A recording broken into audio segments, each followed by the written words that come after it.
karya dari Pak Ridwan Kamil ya. Saya tahu nggak, saya nggak baca, saya nggak buka.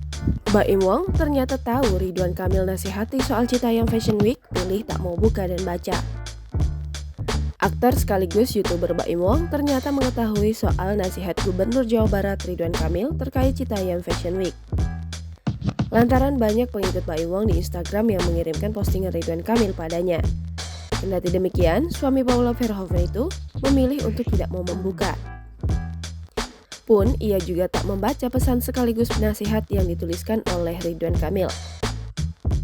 Pengakuan Baim Wong tersebut disampaikan melalui video YouTube Baim Paula pada Kamis 28 Juli 2022.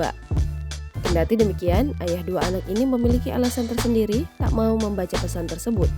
Baim mengaku tak ingin punya pikiran yang negatif terhadap orang lain. Dengan tidak membacanya, Baim mengatakan masih bisa terus berpikiran positif pada orang tersebut. Diakui Baim, dirinya sama sekali tak pernah membaca komentar negatif yang ditujukan padanya. Aktor 41 tahun ini dikritik setelah mendaftarkan haki Citayam Fashion Week ke PDKI Kemenkumham. Namun kini, Baim telah resmi melepaskan Citayam Fashion Week setelah banjir hujatan.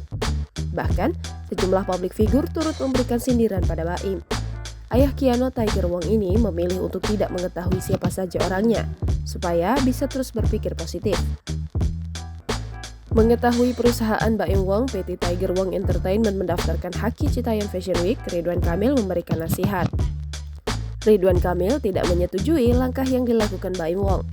Tanggapan Ridwan Kamil disampaikan melalui akun Instagram pribadinya.